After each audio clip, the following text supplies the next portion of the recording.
There was a man called Polycarp of Smyrna. He was known to be a disciple of John the Beloved. He was 81 years old. They came to him and they said, Bishop Polycarp, we have seen the havoc your cousin by preaching Jesus, but it is time for you to die. I thought he was going to say, I am an old man. Can't you pity an old man? When they came, Father Polycarp gave them chairs to sit down. He served them tea. After they drank the tea, he said, we can go. When he arrived at the slaughtering ground, they said, Father, what is sponsoring this your zeal? He said, for 81 years, the Lord has been faithful. I can't deny him now. They roasted this aged man to the stake. When he was roasted, it was recorded that he was singing hymns unto the Lord. In pain and torture, he still had a voice to say, Lord, you're faithful till the end. Most of us rack up the statement, witness. I am a witness. I have been called to witness. The Greek word for witness is martus. It is the root word of martyrdom. When God said, you are my witnesses, it means you should be willing to die. The root word of your assignment is death. Physical death is not spiritual, it's not figurative, it's not metaphoric, it is literal. And this man understood. Peter had the opportunity to run. They came in the middle of the night and they said, Peter, the emperor has heard of your escapades and he's after your head now, but he will come by break. Now it's still night. We can escape through a hole in the city walls. Peter carried his bags. As he was about escaping, Jesus came down and stood in front of him. Peter understood. He just turned back. The people with him were like, Apostle, you have the word, you have the scriptures, nations, you can't die now. But Peter said, no, it is time.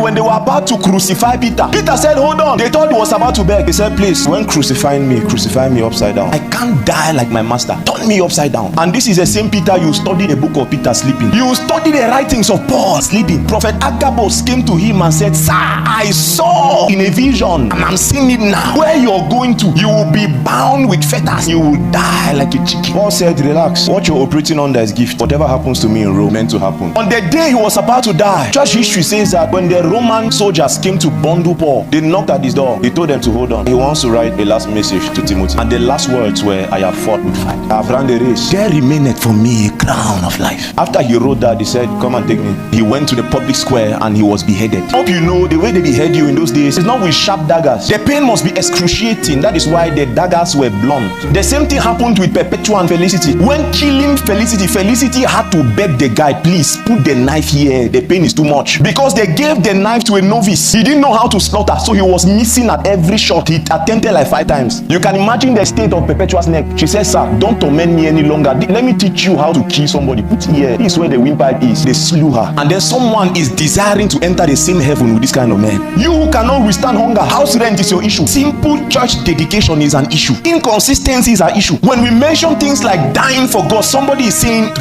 you want to enter heaven with men who shed blood. You have no stake in the things of God. You'll be a pauper in heaven. I need you to bear in mind, sir. In heaven there is hierarchy. Make no mistakes. Make no mistakes. There's no gender equality. If I don't